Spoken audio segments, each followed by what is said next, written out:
What's going on?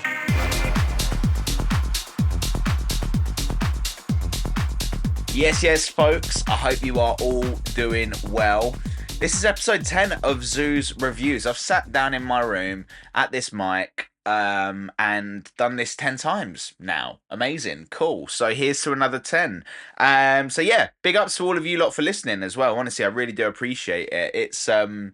It's nice because obviously we get the opportunity to review some music that you guys submit, take on some topics that you guys submit. So without your active engagement, I wouldn't be doing this. I wouldn't be 10 episodes in now. I would have given up a long time ago. But yeah, so thank you to you guys for continuing to engage with this. And yeah, like I keep saying, I really want to build this and make it bigger and better every single time. So yeah, thank you for your patience with me as it's been pretty early days in the podcasting world, and obviously with my radio show as well. I think we're almost like 20 episodes into that too. So yeah, really do appreciate everything that you guys do to support this channel. But whether you're a new listener or you are returning once again, welcome to Zoo's Reviews, the podcast where we discuss the latest and greatest in music, movies, and media. If I find it cool or interesting, then I'm going to talk about it. Simple as that. Every single month, listeners are invited to submit their own music for review on the show. All you have to do is send your links to me on Instagram at official_Zurra. If you don't make music but you want to contribute to the show in some way, shape, or form, you are more than welcome to send through some quick fire topics, which I will tackle at the end of each episode. Now, I've just mentioned that I really appreciate your support, but if you're listening right now and you haven't done so already, please consider hitting the subscribe button, hit the like button, drop a comment, get involved in the live chat, whatever, if you're tuning into this live. It premieres every other Thursday on YouTube between 8 and 9 UK time. And if you're listening to it while it's premiering, then yeah, get involved in the live chat, drop some suggestions, drop some feedback. I'm always open to hear how we can make the show better. And yeah, if not, if you've got no constructive comments, then just say hi. It would be great to connect. So yeah, if you're listening to this via Spotify, obviously favorite it, save the playlist, save the podcast, or whatever it is that you do on Spotify. I don't really know, but yeah, anything that you can do to support on there would be amazing as well. And SoundCloud, feel free to drop it a repost, add it to a playlist or like it. It really does help. Drop a comment if you can as well. Oh yeah, on Spotify, if you can leave a review too. I've got a few 5-star ratings so far, so massive thank you to everyone who's taken the time to review it.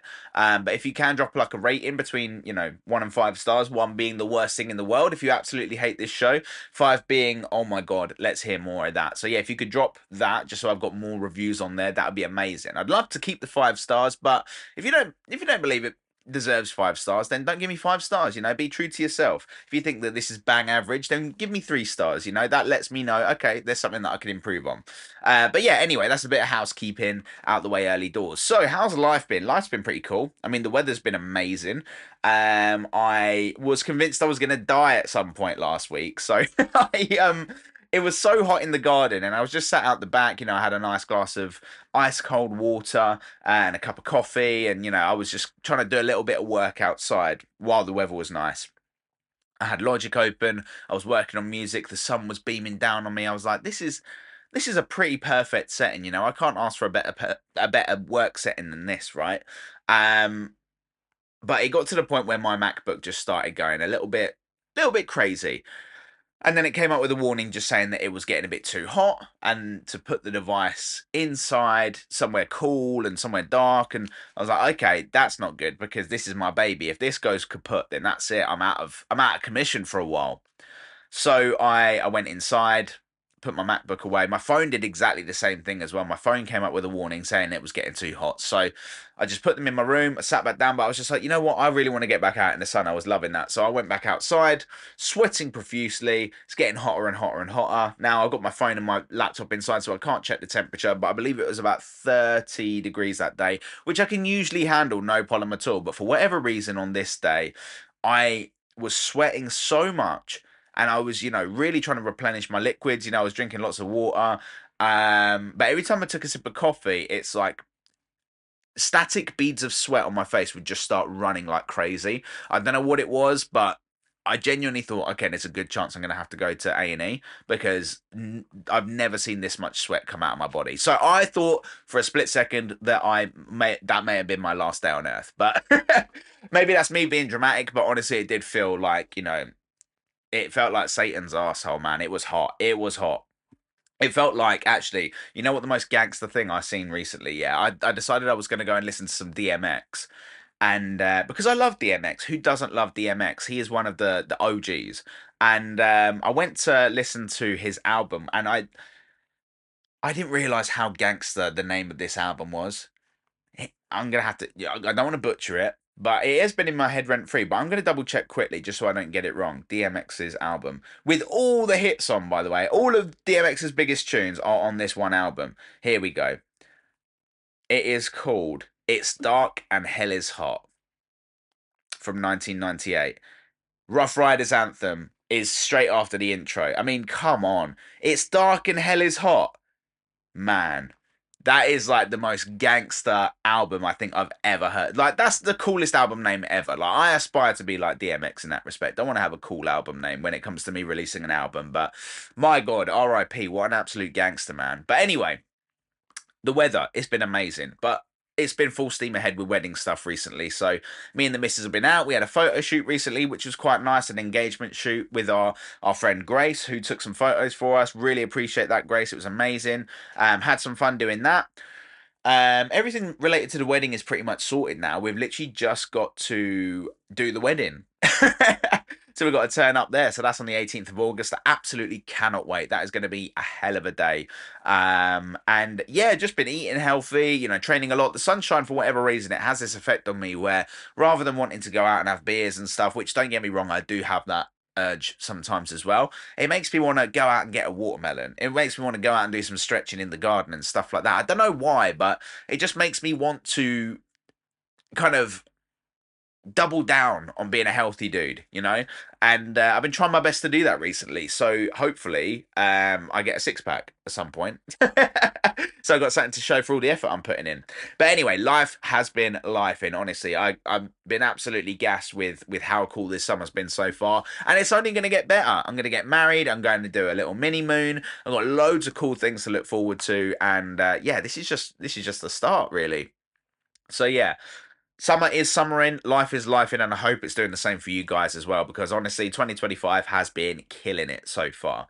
But anyway, you've heard me ramble about the wedding, not just on this episode, but I've mentioned it on previous episodes as well. So why don't we get into the first main topic of today, which is my stag do. So I had my stag do a few weeks ago, and my groomsmen, they really they really stitched me up. They did a fantastic job. They did an absolutely fantastic job, and I had the best weekend. It was wholesome. It was humiliating. It was just everything, like, it was just perfect. It was just perfect, and my boys absolutely smashed it. Big ups to Charlie and Connor. They really kind of took the reins with organizing and things like that, so I really, really appreciate that. Jack and Nige obviously had an input as well. They're my other two groomsmen, and yeah, I was just so so grateful for all the effort they put into making me feel like a king, but also the biggest bitch on the planet at the same time. So I'll kind of talk you through it from start to finish. So we arrived on the Friday. Now I was with my brother-in-law Michael, who's my sister's husband, and my dad. They came to pick me up, and we were driving and stuff like that. And they were like, "Look, at some point we're gonna have to put a blindfold on you. We've got some stuff that we need to drop off at where we're staying." I was like, "Okay, cool." Anyway, I just noticed that like the road signs are starting to get a little bit weird. Driving from Bristol, and like I'm starting to see words that I don't recognise, and I was like, okay, either I'm having a fucking stroke or we are on our way to Wales, because there is like a weird grey area between Bristol and Wales, where the road signs become very difficult to read. And at that point, I was like, okay, yeah, we're either in Wales or I need to go to a hospital right now. Turns out we were on our way to Wales, and I was like, okay, this is already very, very exciting. I started seeing the slow things on the road, where it says slow, turn into araf, which is the only Welsh word I know. Um, so we start kind of slowing down. I notice on the sat nav we're getting closer to our destination. Obviously, I can't tell where the hell we are because the road signs are fucking Welsh. And they're like, okay, cool, blindfold on. So they blindfold me. They start dropping some stuff off. I can hear voices, and I'm like, damn, I can hear people here. And I'm not allowed to partake at the moment, which is quite sad considering it's my fucking stag do. So anyway, my dad and my brother-in-law were tasked with taking me away, distracting me for a few hours. So we went to a pub nearby. That is when I found out that we were in Caldecott. And I was like, okay, I don't know this place. This is quite interesting. They had a military festival going on and everything like that.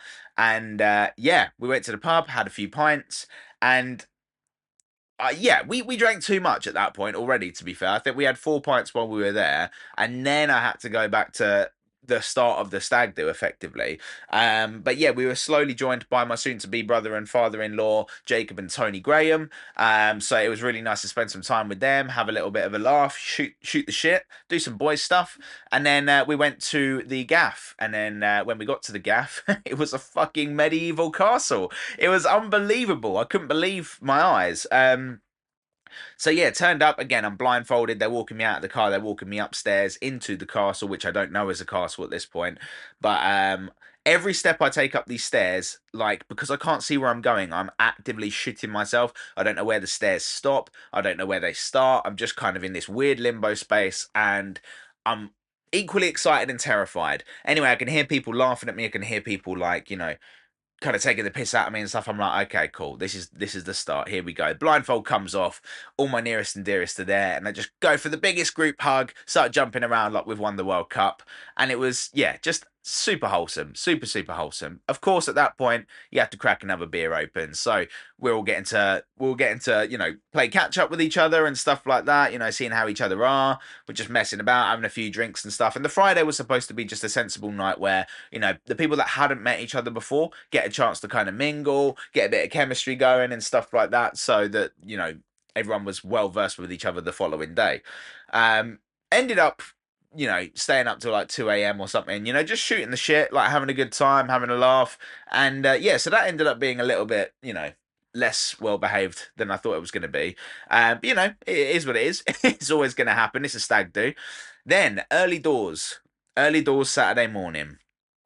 By the way, at this point, everyone's telling me I'm jumping out of fucking plane, which I really wasn't up for actually. Like, and if any of the boys are listening to this, do not fucking do that to me. Like, literally, even the anticipation of jumping out of a plane, I was just like, I don't want to fucking do it. Like, I was actually like, this is going to be the worst stag do ever. Like, if you get me to jump on my own terms, I'll jump out of a plane. I will jump out of a plane on my own terms, but don't force me onto a plane to jump off it, okay? That's a different experience for me. That's one that's not fun. But anyway, turns out I wasn't jumping out of a plane. We were going paintballing. And to do that, we went all the way back to Bristol. So the road signs all of a sudden were like, oh, hello, I can read again now. Now this place, Delta Force, oh my God. I've done paintballing before, but this was another level, another fucking level. The budget was fucking ridiculous. Every stage, every arena, whatever you want to call them, was decked out with bunkers. Like I don't even know what they're called, towers. It was amazing. Like it was absolutely amazing. Now don't get me wrong, I'm not great at paintball. I don't think anyone that turns up to play paintball, unless it's like professionally or like no one's good at it. No one really knows where they're shooting. No one really knows what they're doing. And also, when you put those goggles on, you can't see a fucking thing. So yeah, the first two games, I was completely steamed up by the end of it. Ran out of bullets on the second game. I did have more, but I didn't take them with me. So I was just kind of like, aimlessly kind of standing there waiting to get shot, and I was just like, oh, this is bad. But I also had grenades. Oh my God, the grenades. Right. So I was expecting a little bit more kind of pizzazz from the grenades. One was a smoke, kind of does what it says on the tin. The other one is a flashbang. Definitely wasn't a flashbang. And the other one was an actual grenade. Like, it looked like a grenade. And I was like, okay, I'm going to save this for the last game because this is going to destroy. This is going to cause some carnage. So anyway, my team, I mean, we ended up winning the whole shebang. We ended up winning the whole shebang. And I was very proud, especially of Jack and Charlie. I mean, oh my days. These two boys were brave, man. Literally, like they were protecting me as well. Like there was a capture the flag game where I got given the flag. Charlie had the riot shield and Jack was guiding me towards where I had to take the flag. And oh my days, man, like the chemistry. Like we were so in sync. Like everyone knew their roles, and I mean, I was just there for I was just there to get shot really, and to hopefully shoot other people. But I was like, damn, this feels really organized. I should have done a little bit of research, but anyway, I didn't know that we were doing that. So, but I mean, it got to the end of it, and I was just like, "Yeah, boys, what a fucking day! That was amazing." Blah blah blah. And I think it was about 1 o'clock at this point. We'd been playing for like 3 hours, and we were all sweating profusely because it was super hot. And anyway, the guys that were running it, the stewards, they were like, "Okay, yeah, who's the stag? We need to know who the stag is." And there were we weren't the only stag group that were there that day. There were two others as well. They're like, "Right, you stand, take 5 yards, and then just stand there." So the first guy, first stag, walks 5 yards away from everyone else and just stands there. And then everyone just gets a fucking like a 10-second free go at him. And I was just like, no way. And I thought maybe they'll give it a couple of seconds because like that's really rough. Like I got shot a lot in the games and it hurt a lot. But that was from quite a distance. Now we're talking 5 yards away. And I saw this guy get shot to shit and he fell to the floor. And I was like, I don't want to do that. I don't want to do that at all. Second stag steps up 5 yards away. He gets shot to shit. Again, he slips over and then he's, facing the wrong way and he's getting absolutely peppered on his ass. And I thought, oh my days. Hopefully, my boys don't have any bullets left because I know that they're going to want to absolutely zing me. So it's my turn to step up, cover my neck, cover my balls, and I'm ready to just take whatever comes my way. And turns out I wasn't ready because my whole body felt like I'd been dropped in like a vat of acid. Like I was in so much pain, it was unbelievable. And eventually I just had to start running away because I was just like, who the hell would stand here and take this? Not fucking me, that's for sure. So I started turning around, I started running away, thinking that they would magically not be able to hit me, but no. My ass got absolutely smashed. My back got smashed. Yeah, the backs of my legs, man. Honestly, like I did take some photos. Maybe I'll upload that. I'm not too sure, but it was bad. It was really fucking bad. So I couldn't do like I mean, just sitting down in the car on the way back from paintballing hurt a fucking lot. So you know, I suffered. I suffered that day. And honestly, I wasn't expecting anything less. So thank you, boys, for absolutely stitching me up. But I know that, it came from a place of love. So big ups to all of you. That was incredible. After the paintballing, we then proceeded to have a little barbecue back at the castle, which sounds weird saying out loud, but we were at a fucking castle. They had a barbecue at the castle. And I was told that I had to kind of disappear for a few minutes and stuff like that. And they blindfolded me. Anyway, we had a hot tub at the castle. And I was planning to get in the hot tub because it was, it was nice. I mean, we weren't going to turn the heat on, but like we had basically like a little pool kind of thing. So I was just like, okay, I'm going to get my swimming trunks on. I'm going to jump in the pool. It's going to be great. It wasn't a pool. It was hot tub. But for me, it felt like a pool. So I get my swimming trunks on, and then they're like, "Oh no, no, no, we have to get you changed in a sec." I was just like, "Oh god, here we go." So they're blindfolded me. They're kind of setting this whole thing up. Meanwhile, they've got me stood next to the boiling hot fucking barbecue, and I'm just sweating profusely. And then they're like, "Right, time to get you out of these clothes."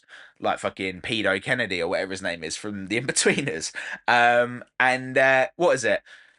They start undressing me, and then I realise, oh my god, you're taking my shorts off. I've got no pants on underneath, so my Corey's out and everything like that, and I'm really trying not to come across like a freak. But I was gonna get in the hot tub, um, and then I can feel them putting these really tight clothes on me, like uncomfortably tight, and they're not even my size. If there were leggings, that they were up to my groins. If this was a top, it was up to my tits. Like then without knowing what I was wearing, because I was blindfolded at the time, I knew, okay, this is gonna look absolutely fucking ridiculous. And then as soon as I took the blindfold off and I saw what I was wearing, I did upload a photo of this onto Instagram and a video. I mean, I looked incredible in that. Actually, I can't lie. I actually did not look bad at all. Very, very feathery, very glamorous, very pink, very lovely, very fabulous, darling. And yeah, my crop top said Zuzu on it. So we were all given characters, which was quite incredible, to be fair. Like, big ups again. Like, I can just tell that this was the birth child of Connor, because he's big into his fantasy and stuff like that. We all got given these cool characters. So mine was Adam the Grand Wazuzud. So I was like a wizard, and we all got given like Yu-Gi-Oh cards, except they were called Zugio cards, right? So we all had special abilities that we could activate throughout the night, and we also had a side quest that we had to complete before the night was done as well. So I mean, I've got everyone's characters as well, but they're in the other room. But yeah, we had Charles the Pale, who was kind of like he was kind of like almost like Aragorn. We had Nigel of the Shire, who was just, you know, a booze loving hobbit from the Shire, which was fucking incredible as well. Sovereign the Slippery. There were loads. Oh, everyone just had their these cool kind of fantasy characters. Tony the Troll as well, and you know, big ups to Tony. Everyone had costumes. Jacob the Exiled, I think he got exiled for indecent exposure or something like that. So everyone had like a character backstory as well. So that whole presentation was absolutely phenomenal. Now, I didn't know that we were going to be leaving the gaff dressed like this, but it turns out we were going back to Bristol to go and do some activities at Roxy Lanes. Now, I bumped into a few people I knew that night, dressed the way I was dressed, and all I can say is sorry. All I can do is apologise for the way I looked. And then yeah, we ended up doing the activities, which was fucking amazing. Everyone tried completing their side quests. Everyone was activating their abilities. Mine was just to get someone to drink a horn, so I had a horn that I was carrying around with me, or my friend Charles did anyway. And yeah, anytime I wanted them to down a horn, they had to down a horn. Felt pretty powerful, can't lie. And also there were dares and stuff like that as well throughout the evening. Now it all went a little bit west because someone suggested going to the Clock Factory in Bristol, which, if you don't know where the Clock Factory is, it's a wicked venue, to be fair. They've got incredible sound system, incredible lighting, but it's a rave. There was a drum and bass and garage rave happening there.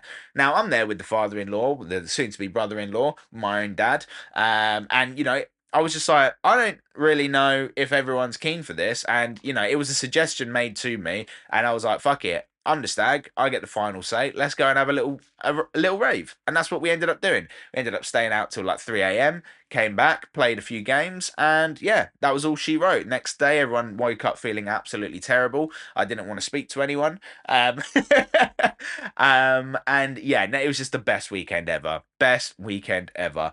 And honestly, like, you know, if I had to rate it, it's getting a 6 out of 5 zoos, because just so much thought and attention went into every single detail. The barbecue was banging. Barbecue was banging. Did some quizzes, the games, the Zugio cards, the paintballing. Everything was just perfect. Everything was just absolutely spot on. And I love every single person that was there. You know, just from the bottom of my heart, and I can't thank you all enough. So big ups to my groomsmen, big ups to all the guests, big ups to my dad, big ups to Tony and Jacob, big ups to Michael. Honestly, it was just, yeah, incredible. Absolutely incredible. 6 out of 5 zoos. Best weekend ever. Now, you've heard me ramble on about my stag do. I think it's time we get into some music reviews. And this week we got some absolute belters lined up. We're going to start with a cheeky little edit from the boy James Biaga. This is of a tune that is absolutely doing the rounds at the moment. It is Dior by MK, James Biaga on the edit. Let's get into it. Love the drums already.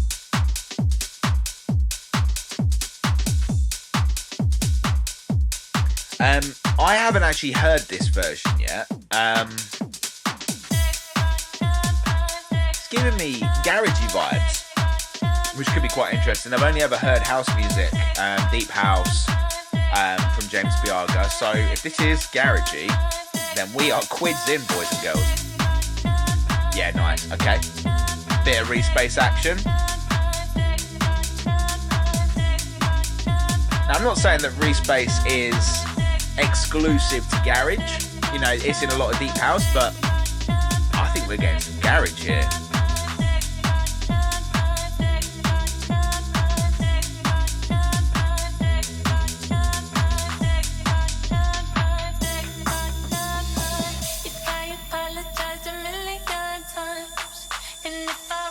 This is such a banger. Don't know what it is about that vocal, but it makes me feel uneasy. Like, but in a good way.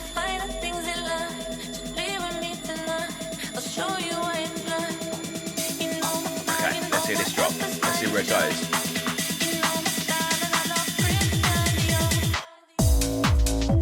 Oh, hello. Hello, James.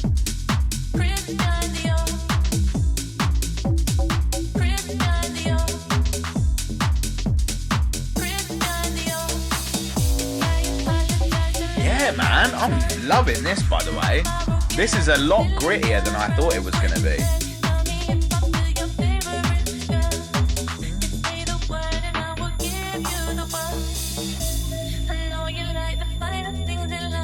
Much grittier than I thought it was going to be, James. This is awesome. This is really, really cool. I'm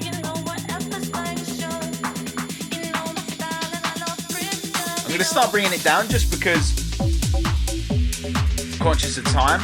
But this is really cool, man. Really, really cool.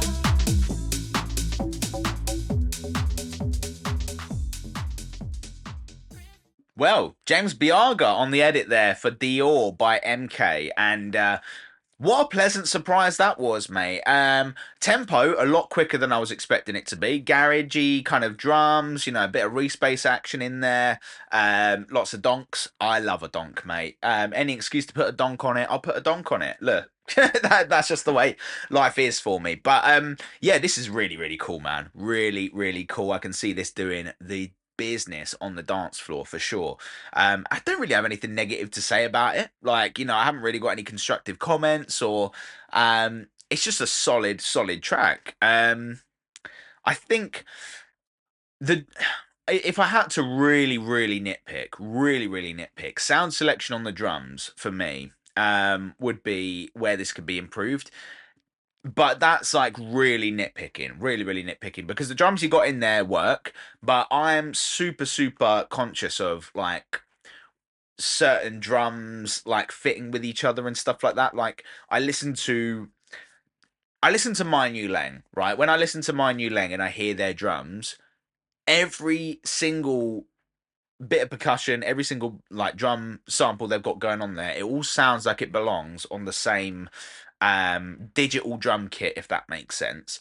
And I don't always hear that in electronic dance music. I don't always hear that in people's tracks. I sometimes hear like a really wicked 909 hi-hat, open hi-hat, and then you'll hear like a kind of trappy clap or like a trap snare, and it just doesn't sound like it belongs. I'm not saying that your drums don't feel like they belong with each other. They absolutely sound great. But I think for this style of music, and again, I haven't heard you make this kind of music before. It's a lot faster to the stuff I've heard from you and a lot harder hitting. So I think maybe just kind of look at switching the drums up slightly to something that's better suited to this genre. But the drums that are in there at the moment sound absolutely wicked. But that is literally the only, you know, constructive bit of feedback I can give. This is getting a 4 out of 5 zoos. It's absolutely banging. James Biaga, mate. Take a bow, son. Take a bow, honestly.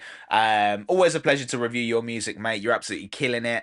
And I can't wait to catch up with you when we do some stuff for Evermix as well. So big ups to James Biaga. That was his edit of Dior by MK, 4 out of 5 zoos. Now, we're going to get into a new original from Mr. P, man like Lee. So Lee has been hard at work. He's just signed up with Tool Room Academy. He's getting really stuck into the production side of things. I reviewed his first ever production, Deep Inside, not too long ago, which I was so surprised with. I absolutely loved it, and I'm really excited to check this new one out as well. This is titled Backroom by Mr. P. Let's get into it.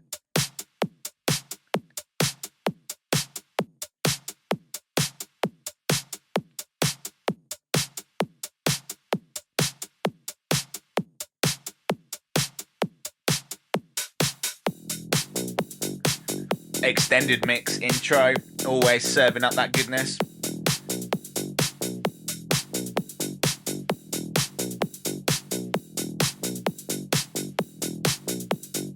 Everybody's moving in the back. Straight into it. No messing around. We move a little closer in the back room. This sound is really going off at the moment. This kind of Max Stylery sound. Everybody's moving in the back room. We're waiting for West End's kind of been making a lot of stuff like this as well.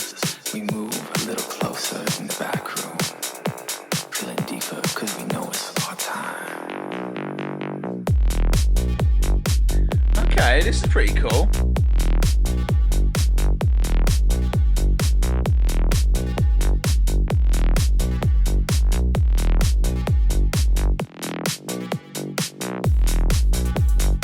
Yeah, this is really giving me. I mean, this style of house music at the moment is really popular, really popular. But I don't really know what you'd call it. It's kind of like squelchy. I don't know. But this is cool though, man. This is really cool. I like this already. I can see that it's going to work up to another drop, so I'll let that play for a bit, and then we'll bring it down and we'll talk about it. Where we started, come back to where we from. Come back to where we started. The night won't last for long. Come back to the Oh, I know this vocal. Come back to the start. Come back to the beginning. When techno wasn't on. Everybody's in the back room. We're waiting for the sun to rise. Nice build. We move a little closer, back. Feeling deeper because we know it's our time.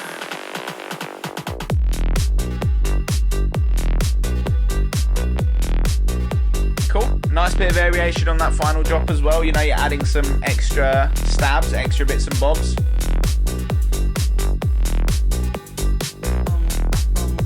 Okay, I'm going to start bringing it down just because I'm conscious of time. But yeah, we will get into the feedback in just a sec.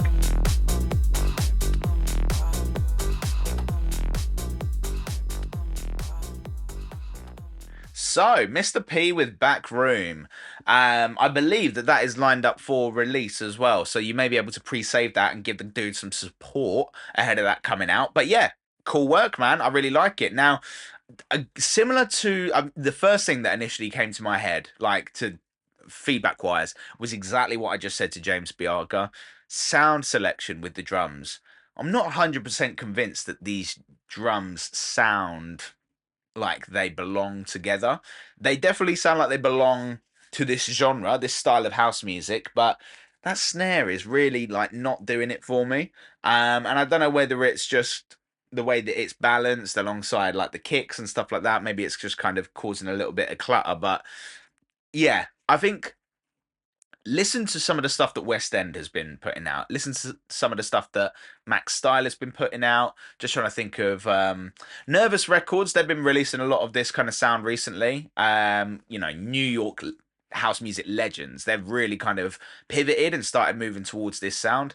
A lot of the hats and stuff are more kind of like trap hats. It's very different, very different style of house music. But I think that is the style that you're going for here, and for the most part, it works, man. For the most part, it works. Now, the bass sound, for me, it needs a bit more going on. It needs more automation. That is if the bass line is... I'm going to assume that the bass line is MIDI, but if it is an audio loop, then I think you can still do some automation to make it cool. Maybe some filtering, you know, maybe even some... I don't know, a bit of modulation, maybe some flanger, just to kind of like, maybe even some bit crusher, just to kind of make the end of every like 4 or 8 bars sound a little bit different. Because at the moment, even though it's kind of self-automating itself, if it is a loop, it's a little bit repetitive still.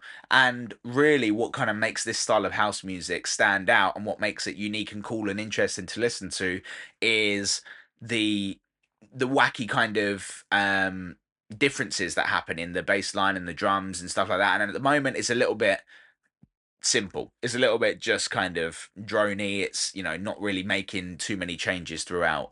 So that would be a big thing for me.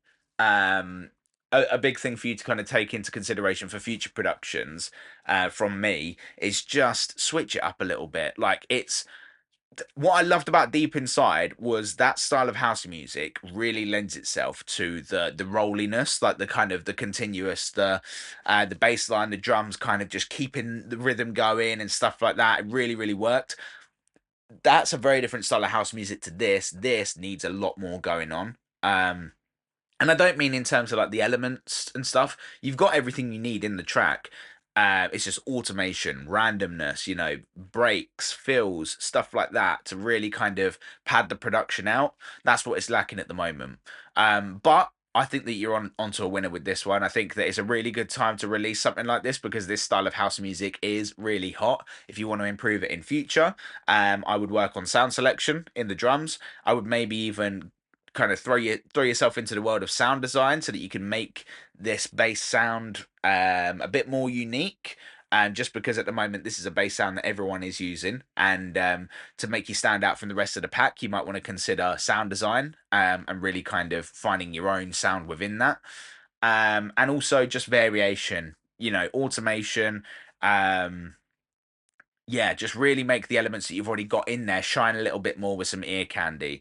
But that will come with time. Again, I think this is maybe your second or third production, so I don't want to be too harsh, but yeah, honestly, you're onto a winner with this one, man, and I'm really excited for this to come out for you. So that was Backroom by Mr. P. I'm going to go ahead and give it 3 out of 5 zoos. I think that there's definitely some room for improvement, but I think it's a solid track, and I think that it will definitely do the damage on the dance floor. So big ups to Mr. P, as always.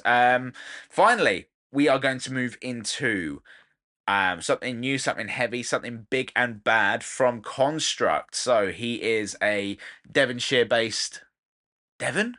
Is it Devon or is it Cornwall? I don't fucking know. That part of the world is absolutely baffling to me, to be honest. But anyway, he's from Plymouth, wherever that is. And he makes a wide variety of bass music. But, for me, I really love his UKG stuff. And I believe he sent me something UKG right here. So we're going to get into one called Mad Ting by Construkt. Let's get into it. Oh, yes, baby. UKG vibes incoming.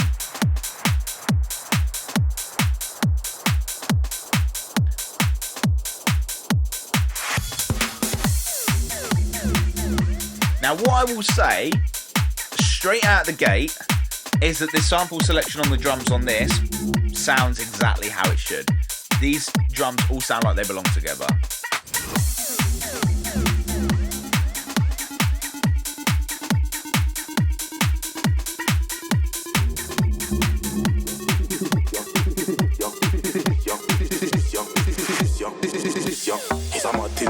Teeth for no girl, that's a sad thing. Chilling in my pad, I'm relaxing. Cool off, I'm talking fat skin. This young is a cool stuff so far. Cool stuff so far. Chilling in my pad, I'm relaxing. Cool off, I'm this young is a mad thing. Yeah, I love the variation, man. You got a lot of fills, got a lot of break, which is really cool. Talking fat skin. This young is a mad thing. Don't make me teeth for no girl, that's a sad thing. Chilling in my pad, I'm relaxing. Cool off, I'm talking fat skin. This young is a mad thing. Don't make me teeth for no girl, that's a sad thing. Chilling in my pad, I'm relaxing. Cool off, I'm talking fat skin. This young is a mad thing. Don't make me teeth for no girl, that's a sad thing. Chilling in my pad, I'm relaxing. Cool off, I'm talking fat skin. Here we go. I had a feeling that wasn't the drop. Here we go.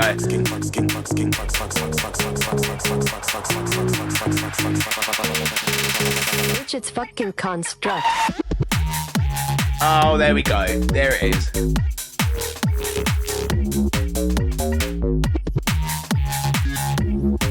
This is cool, man. This is heavy. I like it. Ooh. Love that with the donks, by the way. Very cool.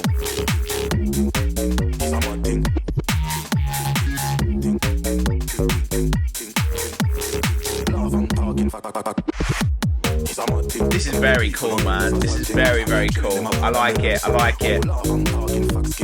There's a clear distinction between all the sections as well, which I'm a massive fan of. There's a lot going on, don't get me wrong, but also it's very clear where one section starts and where one ends and one new one starts, and that goes a long way in my books because it's not always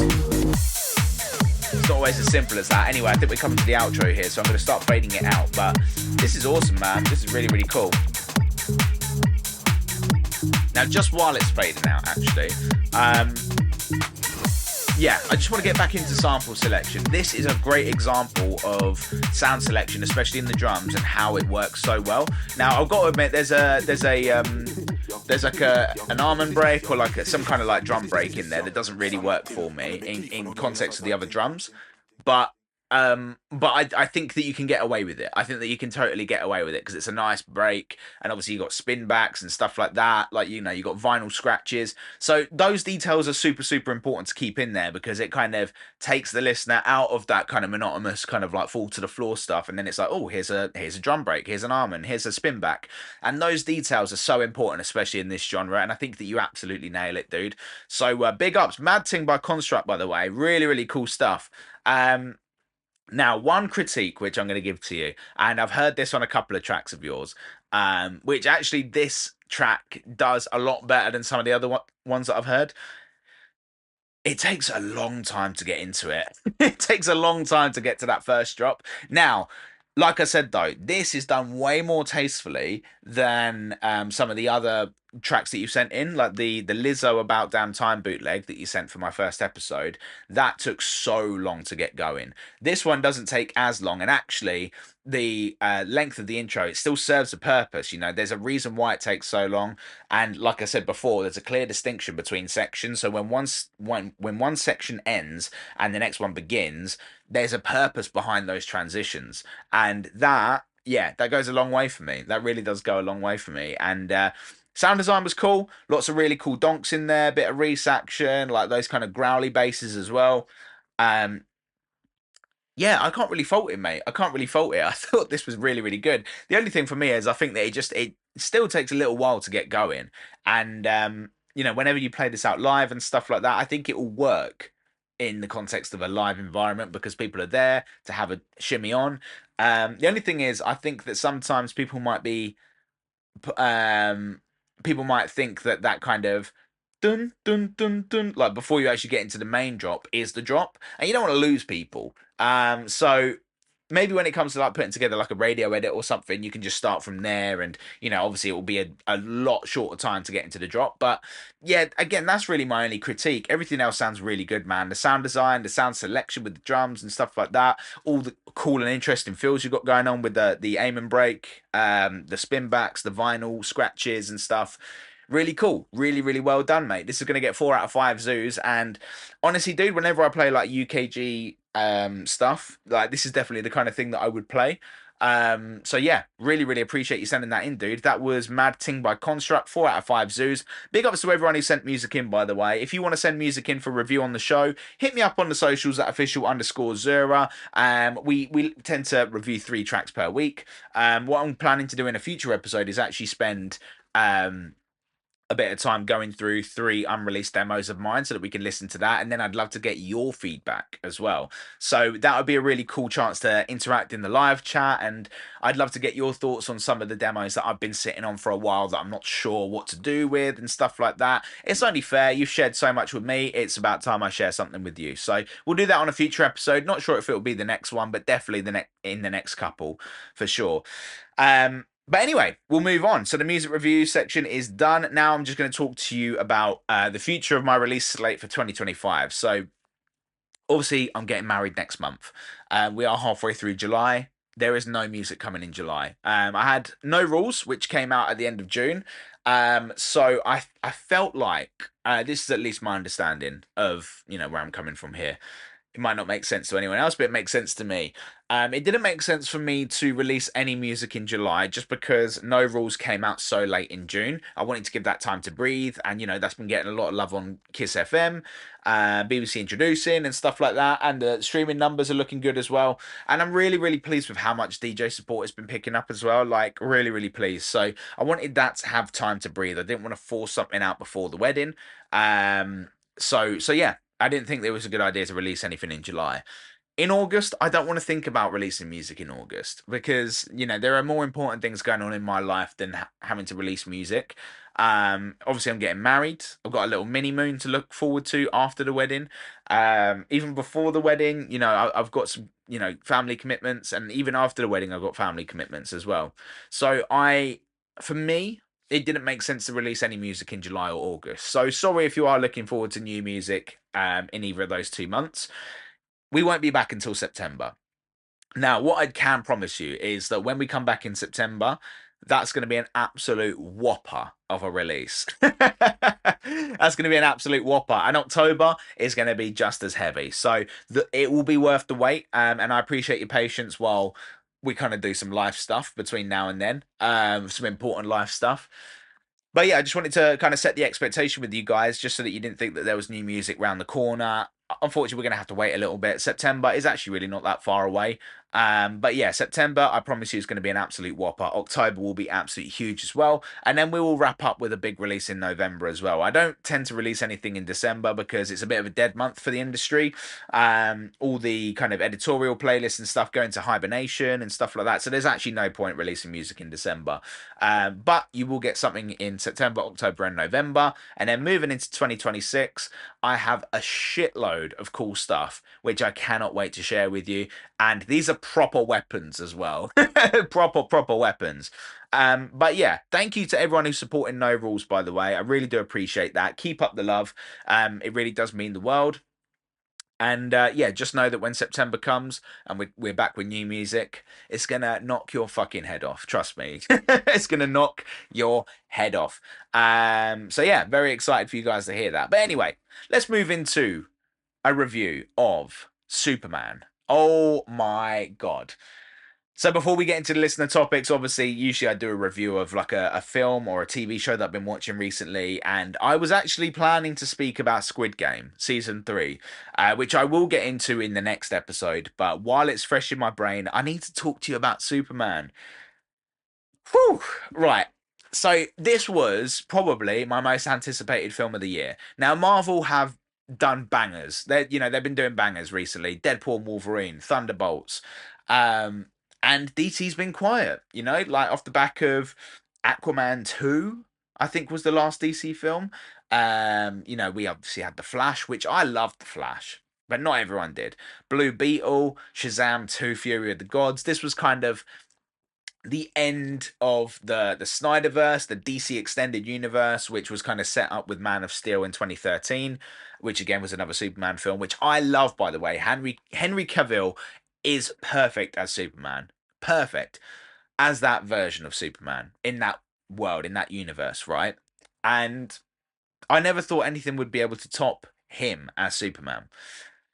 So now we've got James Gunn who's looking after the DC universe. DC Studios is a new thing over at Warner Brothers, and he's got a 10-year plan called Gods and Monsters. This is like the first episode or like the first phase, kind of similar to what Kevin Feige did at Marvel with their kind of Infinity Saga and stuff like that. This first saga is called Gods and Monsters, and they started it with 2025 Superman. I think they actually brought out Creature Commandos, which was a part of that as well, and Peacemaker is also a part of that. But the first big project is Superman.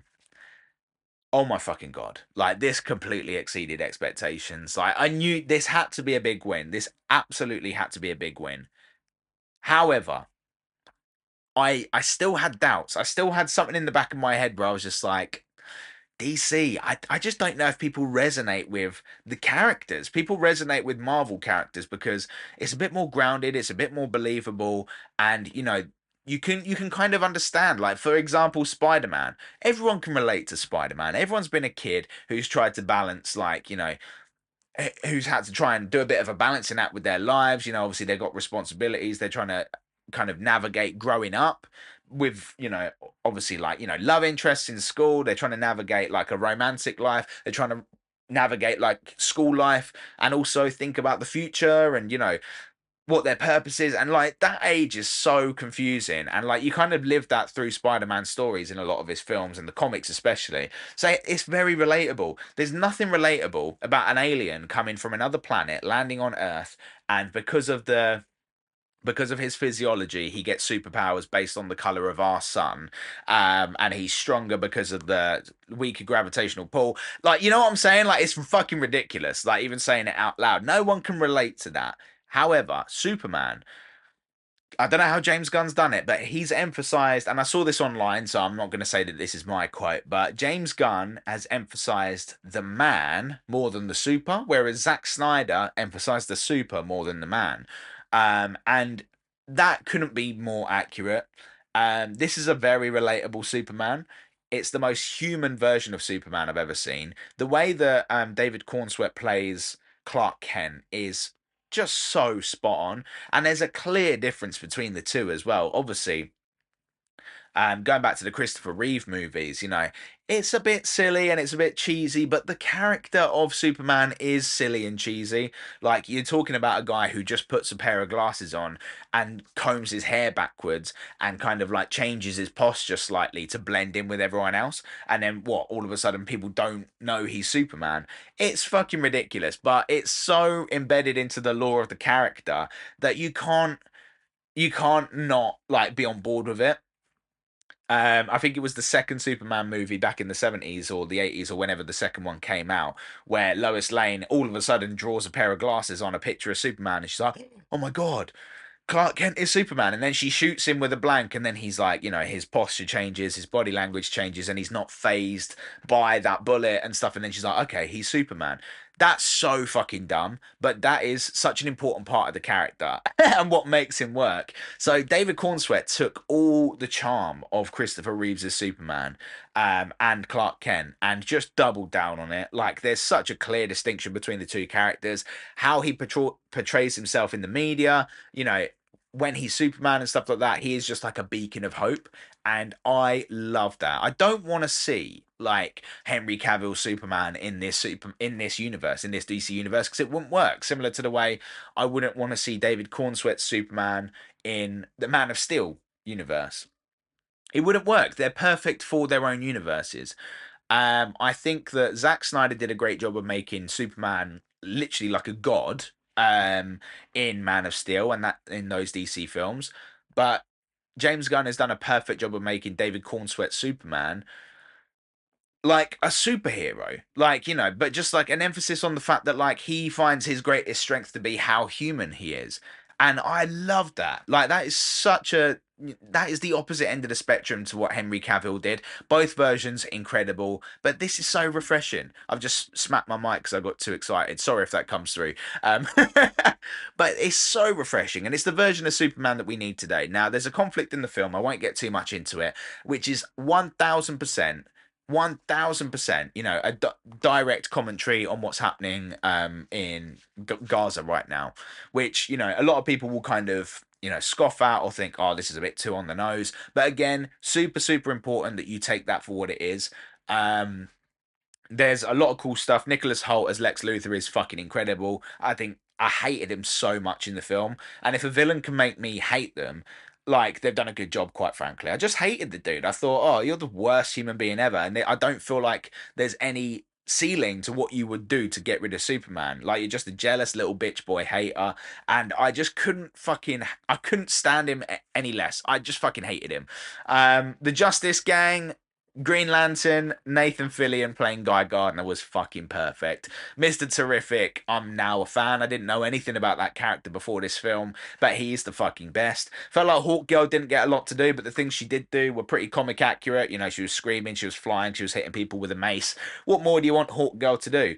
Metamorpho was pretty cool as well. He had some pretty interesting stuff that he had to do. He's probably now a member of the Justice Gang, which they're calling it at the moment. Don't think that name's going to stick.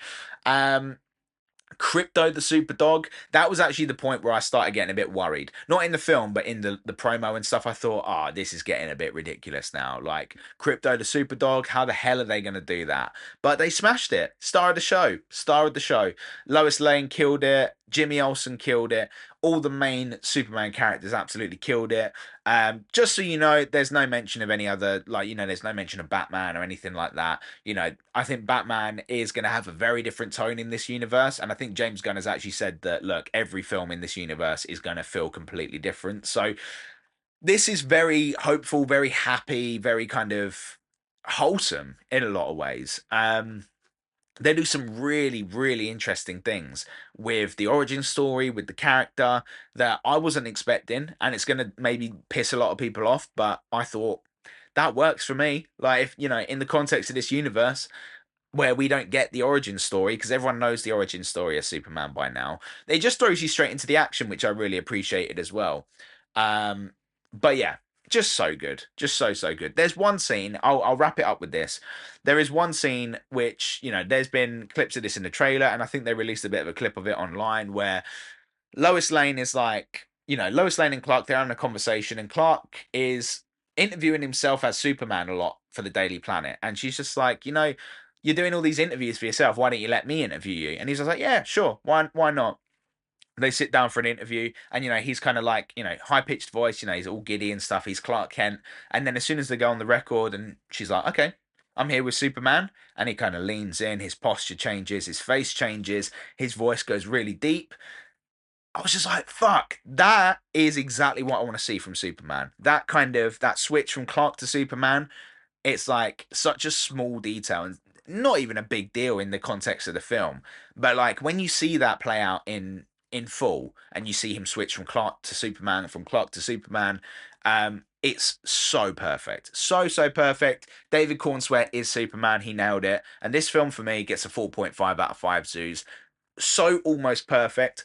There were some things that really didn't work for me. I thought that it's a comic book film, so it's gonna be campy, it's gonna be cheesy in a lot of ways, and I think sometimes there were some things which I was a bit like, okay, it's a bit too silly for me, but you know, I think that the tone of this universe will kind of start to straighten out as more films come out and stuff like that.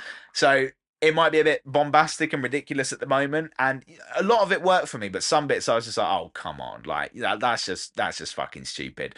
But again, I was still on board with it enough to be like, look, that's not for me, but I'm still having a good time. So 4.5 out of 5 zoos. 1000% go and see it. This is a great launching pad for DC. They've got some serious catching up to do. Marvel are almost like 40 movies in to their franchise, and now DC are starting again. So I don't know. I'm really hopeful. I think this is a great starting point. But yeah, you guys will have to let me know what you think of it. I think it's going to divide a lot of people, depending on what your version of Superman looks like in your head. But for me, this is exactly what I needed. Exactly what I needed. 4.5 out of 5 zoos. Absolutely loved it. Now, we've got a few minutes left before we wrap things up, so I'm going to get into the listener topics for this episode. Starting with, what would you suggest to someone who has been suffering from writer's block for a very long time, e.g. 6 months? Whoa, e.g. 6 months. Okay, cool. Thank you for sending that in. So 6 months is a crazy long time to have writer's block, but not entirely uncommon. I would suggest that if you are still trying to force something out of yourself after 6 months of writer's block, I would suggest taking, like, you know, just a full week without touching it. Don't go anywhere near making music. Don't even think about music. Don't even listen to music. Do other things. Go and watch some films. Get stuck into a TV show. Get stuck into a video game. For me, I love playing video games because for whatever reason, I am so dialed in to what I'm doing that I can't think of anything else. I can't think of making music. And then all of a sudden, you know, I might go into the game with like the goal of, okay, I just want to complete the campaign, or I've completed the campaign, I want 100% this game, I want to do all the side quests, blah, blah, blah. So I just give myself a week to really just kind of like throw myself into something other than music, something that I can really lock into. And then after that week, I'm like, right, let's sit down, let's see how it goes. And usually for me, that works. Like after a week, I'm like, damn, I can make music again. This is great, cool. And then a banger usually comes out within an hour or two. But yeah, my main suggestion would be just do anything other than music. Don't even listen to music. Or if you are going to listen to music, listen to albums rather than individual tracks. Listen to something from start to finish in a genre that does not resonate with you, or that maybe you don't listen to all the time. So if you're not a heavy metal guy, listen to a heavy metal album. And I tell you what, it will just rewire something in your brain where it's just like, we're going to connect the dots with these now because we heard this in that, and we're taking influence, blah, blah, blah. And then you'll be able to start doing shit. Even if after a week you are not able to make the genre that you normally make, try making something completely fucking different. So if you're a house producer, try making some drum and bass. If you're a drum and bass producer, try making some hard trance or something like that. Just switch things up a bit just so that you have to force yourself to work in a different way. That would be my suggestion anyway. Try something different. Step away from music for a little bit. Don't even think about it. And if you are going to listen to music, listen to something you wouldn't normally listen to. And I don't know, for me, it just rewires me so that when I come back, I'm full of fresh ideas. But yeah, if anyone else has got some suggestions, whack them in the chat, whack them in the comments. I'd absolutely love to hear some suggestions because you're not alone, dude. I struggle with writer's block. I can't say that I've ever experienced it for 6 months. Um, 6 months is a pretty crazy amount of time, but I've definitely dealt with it for like 2 or 3 before, where it's been like a real slog to make music. So you're not the only one, but yeah, just try doing something different. I don't know. That works for me. It might work for you too. But anyway, we'll move on to the next one. What has been your favorite gig to date? Oh, okay. I haven't actually thought about that before. What has been my favorite gig to date? Oh, I tell you what. I'll do one better. I will do you one better. So in 2022, I think it was Whitcomb Festival. I was born. I was booked to play Whitcomb Festival in Gloucester. Now I was very, very excited to do this festival because I'd seen one of my peers, Amy Lauren, play there the year before, and she was playing in the big top tent, and I saw that she had an absolutely, packed out crowd, which was really inspiring for me to see. It was nice to see one of my fellow industry friends, absolutely smashing it to a big festival audience, and so I was very excited to get booked for this for the big top tent, which I think hosts like 3,000 people or something.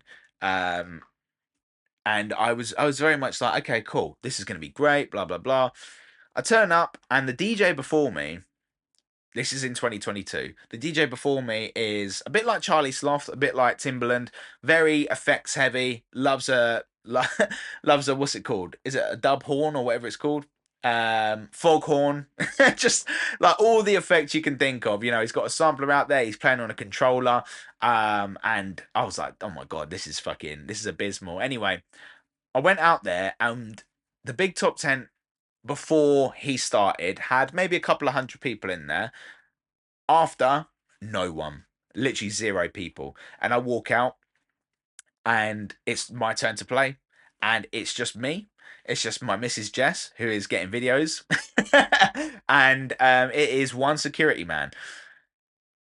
Then I think that by the end of the set, I had 3 people there. Now I was looking at the set times, and I wasn't clashing with anyone big on the main stage. It was just really bad timing, and I didn't take it personally, but I got really upset because I thought, damn, there are like 10,000 people at this festival, and no one wanted to come see me play. That's really upsetting, really, really upsetting. And I kind of, I don't know, I went into a bit of a state of self-assessment. I was like, is this worth it? Like playing to 3 people, like that was not what I thought today was going to be like. And again, I should have managed my expectations, but I really, really, I don't know, that just kind of knocked my confidence a lot. Anyway, I got booked to play the following year, 2023, big top 10. But I got a worse set time this time. And I thought, you know what? Let's just do it. Let's just go and do it. Like, it can't be worse than last year. Boy, what a complete opposite end of the spectrum it was.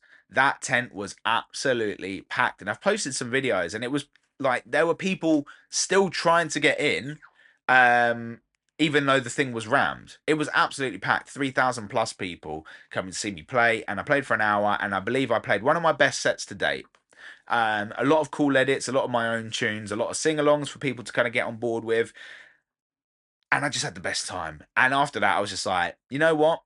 Any doubts that I had from last year, fuck him. Like, that was justice in my books. So yeah, I absolutely loved that. And for me, that is that is my best gig to date, just because there was a bit of a narrative behind it, there was a bit of a story behind it. The year before, I felt like there was a universal injustice that had taken place, and then that was almost rectified 12 months later. Well, it was rectified 12 months later, with over 3,000 people coming to see me play. And I loved every second of it. So yeah, thank you to the team at Whitcomb for that. Unfortunately, I don't believe that festival's happening anymore. Like a lot of festivals. But if it does come back one day, I'd absolutely love to be a part of it again, because it's a wicked little vibe. Really small family festival vibes. The main stage, they had a lot of big acts. They had Chase and Status, Rudimental, and a Little Sound and stuff like that. So Sean Paul as well. So yeah, I'd love to see that come back bigger and better than before, and I'd love to be a part of it. So yeah, definitely Whitcomb Festival 2023, just because there was a bit of a story behind it, you know. And finally, what? Oh no, sorry, I'm reading the same one again. How can I start making money from my music, not from gigs, but the music itself? That is a great question, and there's like a few different revenue streams that you can obviously look at, like, you know, merch and stuff. But if you want to make money from the music itself, the actual music, there's a lot of ways you can do it. First of all, release your music. I'm so surprised at the amount of people who make music but never release it. Dude, put it out there. Like, come on. Um, and it's just, yeah, like that for me is like the main one. Release music, you know. Obviously, you can earn some money from streaming, from sales and stuff like that. And if you're releasing independently, obviously you get every single penny of that. Now, that might not come back as a lot. But here's a few things that you definitely want to consider. You want to consider signing up for PRS for music. You want to sign up for MCPS. You want to sign up for PPL. Those three bodies there will earn you some, you know, some kind of passive income. Once you've made music and you put it out into the world and stuff like that, you can earn some passive income through those three bodies just from the music being used in different places. So PPL, PRS, and MCPS. Now, it's going to cost you £200 to sign up for PRS and MCPS. But it's a one-time fee, and you'll make that back in no time. I guarantee it. So obviously, the more music you put out, the more kind of revenue streams you have to potentially earn back from. And let me tell you, it can be lucrative. Like if you're a DJ and you're getting your music played by some big people at big stages, at big festivals, blah blah blah, quite consistently, you're going to get some fucking money for that. You're going to get a lot of money for that. You know, if you're getting your music played on, like, you know, radio a lot, again, a lot of money to be made there. You can also get money from publishing as well. So you can sign up to someone like Centric, which is quite cool. I believe they do a 30-day rolling contract. Now, I don't believe that's for everyone. I believe that you do have to have a certain amount of music in your discography and like a certain, you have to be at a certain level in your career, but publishing is super important as well. And someone like Centric, who looks after my stuff, for example, it's their job to put your music in front of as many eyes as possible. I also have music with another publisher too, Organized Chaos, and every now and then I get a royal statement come through from them, and I'm like, holy fucking shit, like we're eating today, boy. So like, yeah, do not sleep on publishing either. Do not sleep on publishing, because a good publisher will get your music on, you know, things that you didn't even realize your music could get onto. Like, for example, I know that a couple of my tunes are being used on Peloton workouts. I know that a couple of my tunes are being used in MRI scanners, which is bizarre, right? But this is what a publisher does. You can also get money through sync deals as well. A good publisher will present sync opportunities for you if you've got the music and, you know, they can fit it to a certain scene from a film that's looking for music and stuff like that, or TV show. Then they will do it. They will absolutely do it. I found out that one of my tunes was used in Love Island years and years and years ago, and that came back as a nice little paycheck too. So, you know, there's lots of ways to make money from your music. The first and most important thing, release the music that you're making. Without it being out in the world, you're never going to receive any money from the music that you make. So, first of all, release music. Second of all, make sure you're signed up to PRS, MCPS, and PPL. They will earn you royalties for a numerous different things. And try and get yourself a publisher as well. Centric, I would recommend, because it's pretty easy to start working with Centric. You know, you can just apply through the website and stuff like that. And they're very good. They're very good at what they do. It's a nice entry point into the world of publishing, and they have some really good sync opportunities as well. So definitely worth considering. So for me, that's the most important thing if you want to start making money from your music without worrying about merch and, you know, gigs and stuff. The actual music itself, release it, sign up to PRS, MCPS, PPL, and look into a publisher as well. I hope that helps. I am officially out of breath. So let's do a quick little recap. So I talked about my stag do, which was absolutely unbelievable. That got a 6 out of 5 zoos. Never given it anything a 6 out of 5 zoos, but it was just the best, most wholesome and humiliating weekend ever. We then got into the music review. So we had the James Biaga edit of MK's Dior. That got 4 out of 5 zoos. Mr. P with his latest one titled Backroom, that got 3 out of 5 zoos. And Construkt with Mad Ting, that also got 4 out of 5 zoos. Big ups to them for sending their music in. I then talked about Superman, which is the new DC movie, kicking off the new DC universe from James Gunn. David Cornsweet absolutely is Superman. so good. 4.5 out of 5 zoos. And then we got into the listener topics, which you've just heard me talk about, and that is it for episode 10. So, what have we got lined up for episode 11? I have no idea, but guys, keep sending me your music. Eventually, we will do an episode where you guys can give me feedback on 3 of my demos. But yeah, obviously, as we get a little bit closer to the wedding and stuff like that, I might do these shows a little bit less frequently. At the moment, I'm trying to do them fortnightly.